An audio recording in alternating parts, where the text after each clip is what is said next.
Welcome to another episode of the Blue Crew, a New York Rangers podcast on the Believe Podcast Network. I'm your host, Jonny Lazarus, joined by my good friends, Cody, Frankel, and Avery, Zaretsky.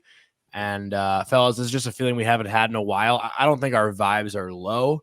That was just like a deflating loss. To have the ability to come back and tie the game in the third, and then you take it's a bad penalty. It's I don't want to say do that. It's unlucky. It's unlucky. Can't do it. I didn't catch it live, but people are saying they showed a replay and the play looked offside. Oh, I didn't see that, but okay. To your earlier point, I mean, listen, am I worried? No, but at the same time, But is there like a small part of you that's like, fuck? Like, of course. I mean, yeah, because I feel like you can't say you're not concerned at all. No. Well, okay, let me walk that back, right? This is what I said a couple times, right? I'm not concerned at all. You can't. Really? No, I'm really not. Like I'm really not. But of course, there's that little shriver that's like, oh shit, it's 3-1. You're leaving them around. Why are you leaving them around? So like, it would have obviously been a lot better if they got rid of them tonight. But you know what? They played really well tonight. I thought this was outside of the first half of the first period. I thought it was the best they've played this postseason. I thought it was encouraging. And I thought it was the first time in this specific series that I was like, holy shit, there's points where we're actually dominating them.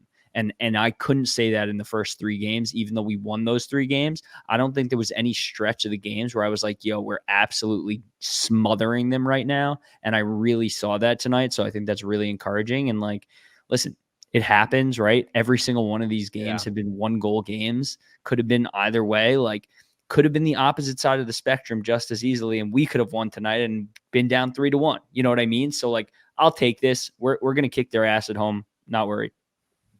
Dave? Yeah, I'm not worried one bit. The loss was going to come, whether it was now or in the next series. Like, 16-0 is just not going to happen.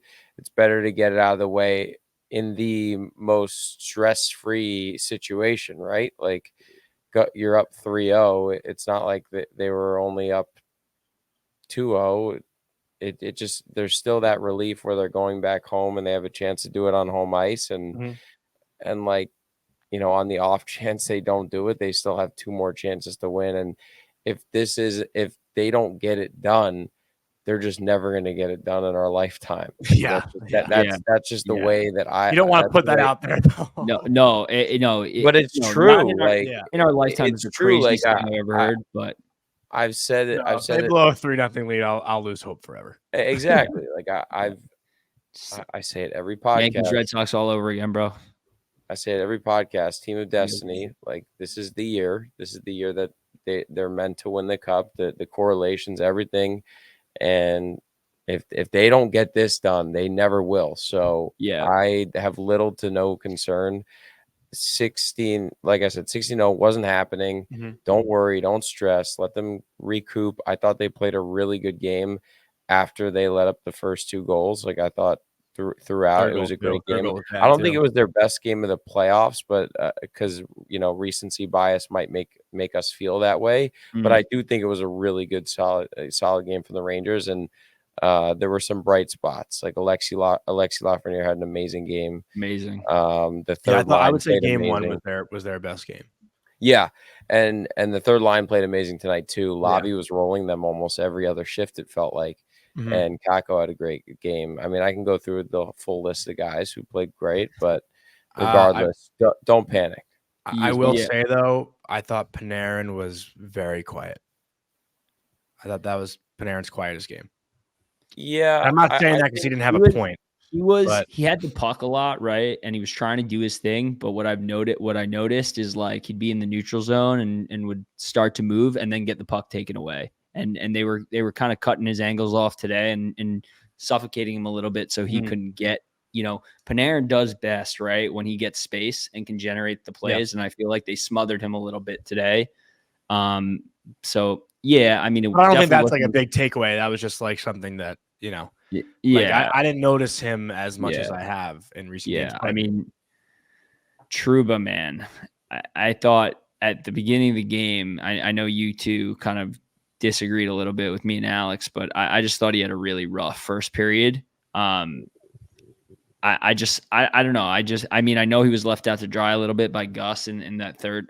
Was it the third goal? But the third goal was just like a miscommunication with everybody. Panarin had Aho, and then Gus but you can't go -3 in the first period. You can't do it. I mean, it's just bad. It's a bad look. But yeah, I think it's a speed factor, and we look at it as like when we were talking about this series pre-series. We mentioned Carolina was going to get a game, right?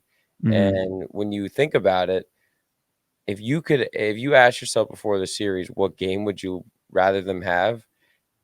Up 3-0, give them game 4. Like that's a good point. It's the most ideal game for them to win, right? And we all felt like it was going to happen. And yes, it would have been great for the Rangers to get a sweep, but there's a reason it hasn't happened since the expansion era. Well, what did we say, Avery? What did we say before game 3 and 4? Just win one.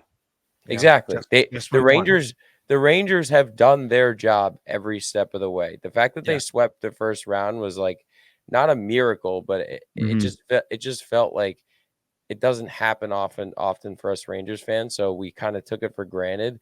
And I think that now that we're in it, we realize that Carolina is still a great team. There's a reason that they were favored in this series. I didn't agree with it, but there was reasonings that backed it up. And now we just look at it as, listen, they got their game, but the Rangers are still going to take care of business, whether it's in game 5, hopefully not game 6, but they will take care of business in this series. So don't feel discouraged about the loss tonight. There's some points that I want to make too. I feel like I haven't really gotten like my opinion out yet. This is what I asked Live in the post game. No, it's just that was the first game they trailed by multiple goals all playoffs. Yeah, and the fact that they battled back from that to me showed a lot. And I know you don't really. I know in the playoffs, like regular season, you can take moral victories. Playoffs, it's all results based, right? Like if you don't win games, you are fucked. Your season's over. But in this situation, having won 7 in a row, I feel like you can assess it differently and say, you know what, they can go into game 5 and actually feel good despite losing that game. And it's, it's not a game where we can say they dug themselves in a hole and it was tough to get out of. But in reality, that's a game that they had and kind of let it slip away, right? Because you have the momentum at 3-3, you come back, you're dominating in the third period for the most part. Yeah. And that can go either way. It's 50-50. So I don't look at that as like, the first period is the reason they lost. Like they tied the game. Like to me, the difference is, and here's where I am worried. Like this is my concern. It's that before the game, I actually went to lunch with Dan Rosen and Vince today. And like, we were talking about the game tonight, our thoughts, what we think will happen, what we're worried about, what they can do, what could go wrong. And my piece was that the only thing that would scare the shit out of me in this game is if Carolina scores a power play goal early in the game and then they just dominate and run the Rangers out of the building. To that point, I might be worried that what happened could be worse. That Carolina gets a game-winning goal on their power play, which had been struggling the whole series, 0 for 16, and their power play is what brings them over the edge in that game and wins them the game, and now they feel confident going into game 5. I don't know how I necessarily feel about it. Like, it's a tough one, and like that's the one thing that you had. Like Rod Brindamore had that quote after the game, and I'll plug it. It was like, we're talking about 2 stories. In one story it's going bad, but in the other story it's pretty damn good.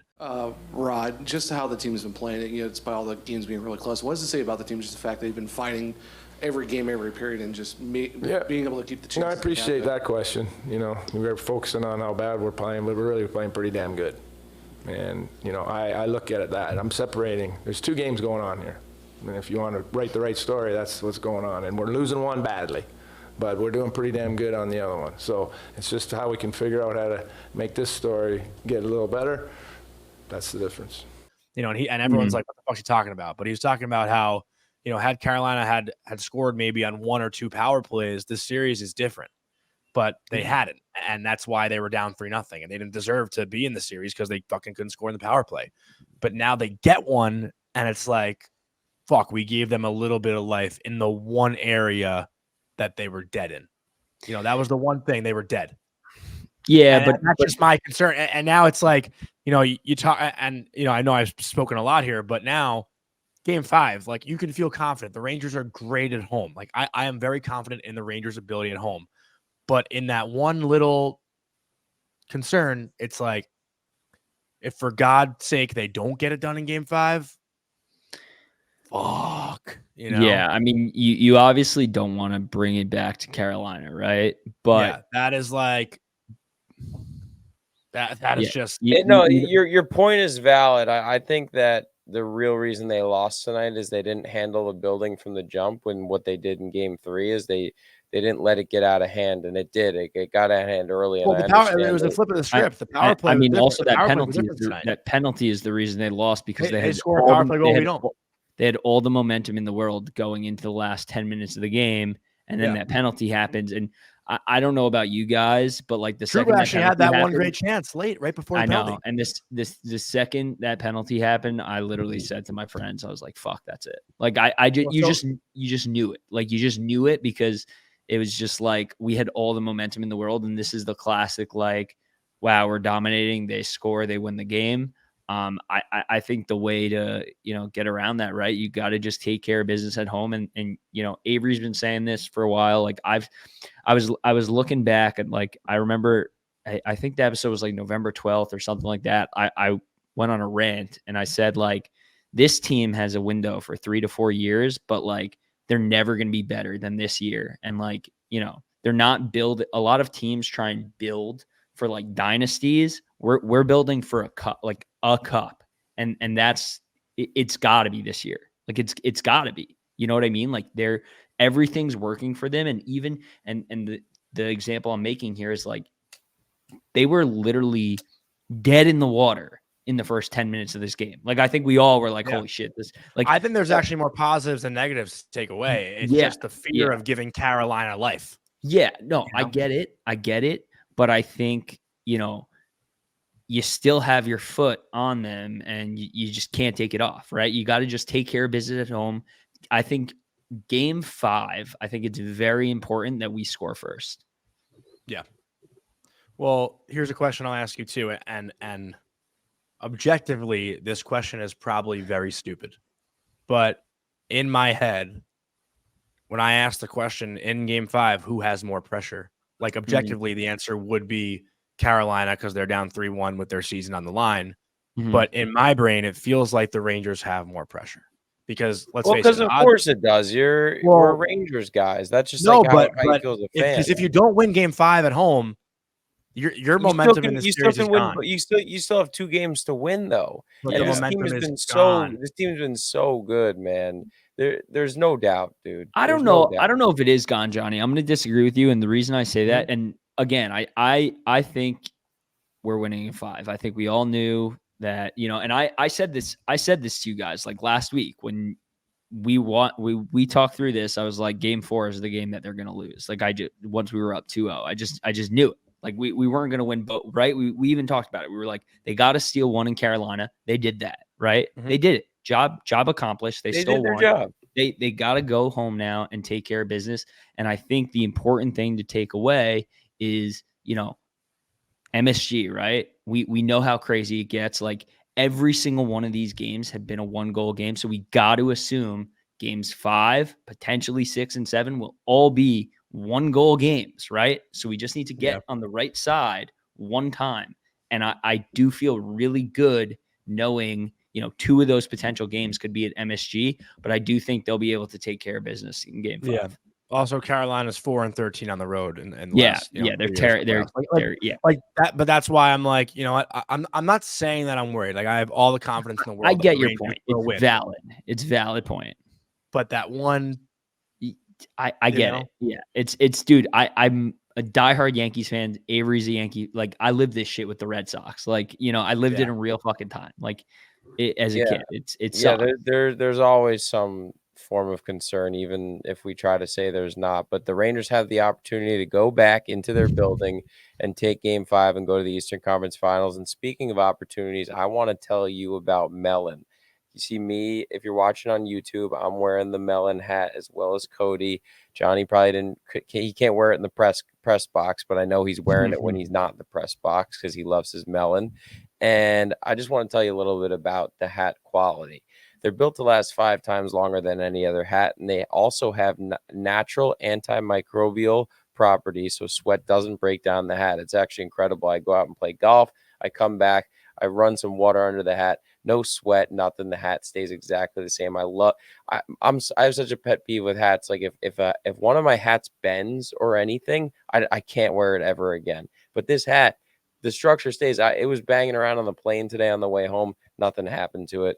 Great. And you want to talk about comfort and fit. Cody's got a little bit of a smaller melon than us. He's got the smaller size. I got the medium size. There's even the XL size. But if you don't know your size, you can go to melon.com and go on their fit finder and find what fits best for you. But the best part about this, the opportunity I was talking about, and Melon doesn't do this often, 30% off hats if you go to melon.com/bluecrew and use the code bluecrew at checkout.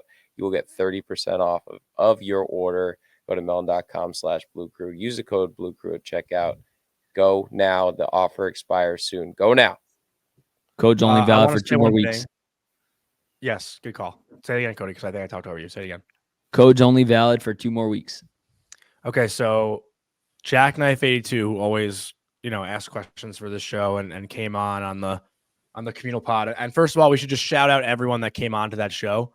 Avery, that was so much fucking fun. And Cody, I wish you were there. I had a blast, boys. It was a lot of fun that you weren't there, but I wish you were there, and we'll do it again. I wanted to do it tonight, but it's just this is kind of like a quickie, and it's more fun when people are happy. Yeah, I agree. But there could be a need for event, for sure. This doesn't feel like a venting situation. Right. But yes, shout out to everyone. That was awesome. That was a lot of fun for us, and we'll do it again for sure. But I want to bring up this point that Jackknife82 made, and I actually might use this in the locker room at practice. Well, they don't practice tomorrow, so maybe like game 5 or pregame, whatever. Either way. So Jackknife just tweeted this. Not a question, but for what it's worth, Laviolette coached a team to a reverse sweep in 2010, and Quick was in goal for one in 2014. You'd like to think having guys that pulled that off will know what it takes to prevent one from happening to them. That's a really fucking good point, because it's only happened, I think, 4 times in NHL history, right? It's 2014 Kings, 2010 Flyers, 74 Islanders, 75 Islanders. Maybe? Yeah, they talked about it on the broadcast. I wasn't really paying that much attention. But I think that's actually so interesting that, it's only happened 4 times in the history of the game, and the Rangers have 2 people on their team that have been through it on the other side. So, I'm curious to hear what they would say and how they remember going through that on the other end, and how to, Jack makes a great point. I don't really have any comment on it, but like that's something interesting to think about, that we have that experience, Do you guys have a thought on that at all, or just Jack just kind of said it pretty perfectly? I think that they would have a good answer for it, but I also think they're just taking it game by game. They don't want to think about that. But that's what they were doing back then. In 2010, you're taking it game by game. In 2014, you're taking it game by game. So how do you, on the flip side, not let it get to these points? You know what I'm saying? Right. I'm also glad that and listen, it was a cool record, but I'm glad the Igor goals against thing got put to rest. I was so sick of hearing it, dude. Every game. The most consecutive games with 3 goals. Why were you sick of hearing that? Because it's just like it was almost like they were trying to jinx it every game. Blah, blah, blah. Like, I'm just so glad it's just put to rest. Well, that's something I have too.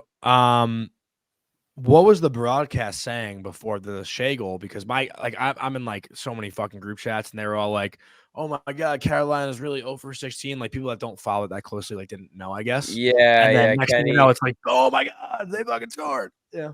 Kenny mentioned how they were like, "Oh," and you have to as a broadcaster, you have to, right? And it frustrates us as fans because it feels like a jinx, especially because the way it happens all the time is they say it, and then the worst possible thing happens. And he said it as they were skating the puck into the zone, and then 5 seconds later they score.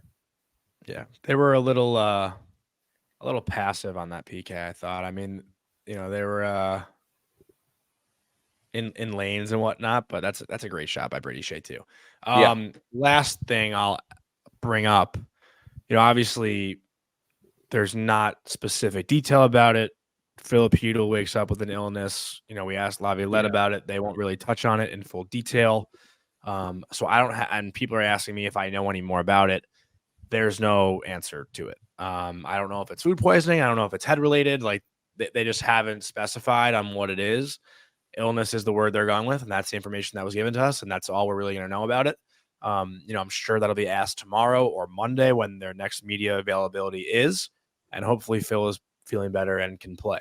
But I thought Jonny Brodzinski came in and did his job. I don't think there should be any blame on him. I don't think Matt Rempe has a bigger impact on that game, and I'm a Rempe supporter.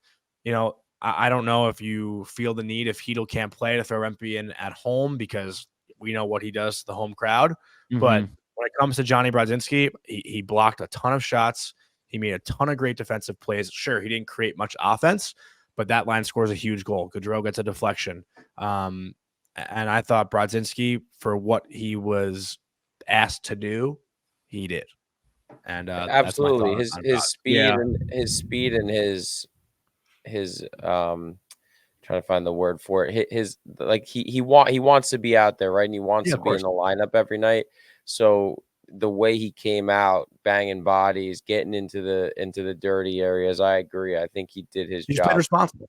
Yeah. He didn't make too many mistakes, and I think that's all you can ask for, right? Because right. We all saw the lingering penalty at the end of the game. That could have easily been a Rempe penalty. Let's be real, right? That could have been a Rempe penalty if he was on there. Who knows? So I think in terms of limiting mistakes, Brodsky was the guy. But my question for you guys is, what do you do game 5, going home to an MSG crowd, knowing a guy like Rempe can be that energizer and giving the Rangers possibly an edge and pumping up the crowd as well and giving MSG a different type of feel? I mean, do you go Rempe or do you stick with what you got? I think if Heedle is ready, he plays. No. If Heedle's a no-go. Obviously, if Heedle's a no-go, I think Rempe's in. Yeah, I'm kind of leaning that way too. Yeah, if Heedle's fine, Heedle's playing. I mean, yeah. I'm honestly kind of indifferent about it. I thought the fourth line played a lot more tonight than, I don't know if Rempe's out there in a 3-3 game in the third period. I don't think he is. Right. And Brodzinski was, and Brodzinski made good plays. He allowed other guys to get rest, and to basically roll 4 lines. So I think when it comes to just playing responsibly, I think you keep Brodzinski in, and I don't think the Rangers are going to need energy. I think they play aside from the first 10, 15 minutes, they had energy. They played fine. They played good. They outplayed Carolina, like you said, Cody. I don't think they need life right now. I don't think it's a need. I think it's an added weapon for sure. That's just the way that they're going to handle when they're on home ice, unless Filipinos in the lineup. I think it's just going to be Rempe. But I'm just saying I'm indifferent. I don't really have a preference. Yeah, it doesn't matter. Yeah. But I used to be keep Rempe in. And now I'm I think Jonny Brodzinski, if any fans had concern about him, he earned their trust tonight. Yeah. That's all I wanted to say about him. Agreed. And now just for the crowd that's take Trouba out of the lineup, bench him, listen, he makes mistakes for sure, but he's the captain of this hockey team that has lost 1 game in the playoffs. You can't just abort the mission here because he had a bad game, and he's had some pretty good games. I think I know he was on for, what was it, 6 straight Carolina goals. That was the stat tonight. Mm-hmm. I think that's bad. I think the issue, sorry to interrupt, but I think you're not. That upsets people, right, is the mistakes he makes aren't small things. It's always something big. Yeah. And excuse me if you hear that siren. No, you're fine. It's always something big that fans just smack their head on. And I think, listen, at the end of the day, yes, Trouba's our captain. And, I would say most Rangers fans have a love-hate with him. the biggest thing that looms over everybody's head is the $8 million price tag, right? Yeah. Like, he's not an $8 million defenseman. We fucking get it. Everybody knows he is who he is at this point. I think, that's something that like will always follow him wherever he goes. And I think anytime he makes a mistake, like that's looked at, because other $8 million defensemen don't do those kinds of dumb things. And I think that's why people get on Trouba, and why I get on Trouba, and why, Avery gets on Trouba and you get on Trouba. But, he's our captains, right? So we got to rally behind him, and he needs to, he just need, he made some good plays. He blocked shots, right? Like that's all we can ask for. And he does a lot of the dirty stuff. He does do a lot of the dirty stuff. Yeah. And also I think, a big thing about the game-winning goal for Carolina, like the guy who takes the penalty, Ryan Lindgren, is one of our best penalty killers. So you don't have him out there either. That's huge. But listen, I think, like we said, there's no need to panic, but like there definitely is. Like, I think you're allowed to be worried. Like Carolina is a team that shouldn't be slept on, and the Rangers have to come out and they have to have a very good first period. That's got to be the main focus, and that's it. Have a good first period. Don't give this team any life. Try to put them away throughout the game, but it all comes down to that first 10 minutes of that game. Like like it was just like in game one. First 10 minutes, the Rangers were fucking dominant, and Carolina, sure, they got back in the game late, but the Rangers had it the whole time. And Avery, I don't know if you have a thought or something, but looks like your brain's churning a little bit. No, I'm fighting the idea of being concerned, right? Like I think that my entire life I've been concerned, and I've struggled with reality in terms of what it's like to be a Rangers fan, because every year it's such a grind. And I think back to October when you're just talking about how long the season is, and you go so far, and you become this team, and then you lose in the first round, and you think like, how can it ever be this better? And now we have this team that is just so good in every single way. They're built to win a Stanley Cup. We know this. Yeah. I just don't see a world where they don't win this series. And it could come to a point where they lose on home ice, and they might have to go back to Carolina and win game 6. But the overarching thing is they're winning this series. Okay. So I understand how it feels on a game-to-game basis to be concerned. Like I said, it's been a whole life thing for me. Concern, stress, heart problems because of the Rangers. It never stops. But I can sleep easy at night knowing they're taking care of this series. They have to. And they know they have to. Also, I think so too. Yeah. The thing I'll say too, like I don't see Carolina beating Igor 4 games in a row. That's what I'm saying, right? Like, yeah. They're not. They just can't. They can't. He's too good, and he's been too good in this series. And Carolina, I believe, again was favored in that game, right? Were they not? I didn't check the line, but what, Avery? Why are you shaking your head? I mean, are the Rangers going to be favored in any game this year? That's what I'm asking. Like the Rangers, I would imagine they have to be favored on home ice in game 5, and if they're not, like, what the fuck is happening? Yeah. No, I agree. And boy, speaking of lines, I want to talk about one of our sponsors. BetOnline is your number one source for all your sports this season, especially NHL playoffs, MLB, golf, and NBA. All the latest stats, news, scores available for your favorite teams. Get the latest odds, lines, team matchups, player props, and odds on just about every sport out there. So definitely head to the website, use your mobile device to get in on the action. BetOnline, Avery knows it's where the game starts. Back to the show. All right, so just a couple of things to talk about to wrap it up, because I feel like we're tired and we're so tired. You can't force it. You can't force it. But just to Rod Brind'Amour, 1 a.m. today for you guys. Yeah, I know. Just to Rod Brind'Amour's credit too. He said the Rangers played a great game. Like, that the opposing coach was like, he's trying to gas us up, bro. Well, I just think if you're a Ranger fan, you don't look at this game and be like, they suck. Like they played great. Cody, you said it off the hop. But the last thing I want to talk about, and granted, like I love these conversations. I think they're fun, and they suck when it's your team. We're obviously not calling game 5 a must win, but is it a can't lose? Can I say it's not a can't lose? It's a you don't want to fucking lose because. Well, wouldn't that be a can't lose? No, it wouldn't be because can't lose is like you lose and you're fucked. Like you're actually fucked. Like you don't want to lose is you don't want to put yourself in the fucking position to now be 3-2 going back to Carolina where anything can happen, especially they're the best road team in the league or top 2. So I think home team. Home team. Sorry, we're tired. We're tired. Yeah, so tired. They're top 2 home team in the league, and you don't want to put yourself in that position. So I'm gonna say it's a you don't want to lose. Things happen. I still just cannot see them beating Igor 3 more times. I would not be able to wrap my head around that.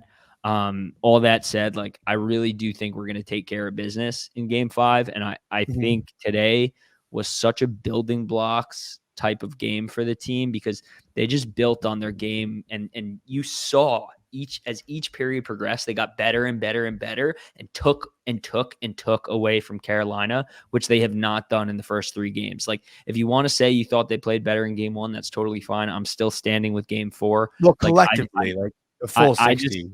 I mean, of course they let a fucking 3 goals in the first 10 minutes, but I just think in that second and third period, there were long stretches of that game where I was like, holy shit, like this team is actually dominating Carolina right now. Like Gensel was going to the net.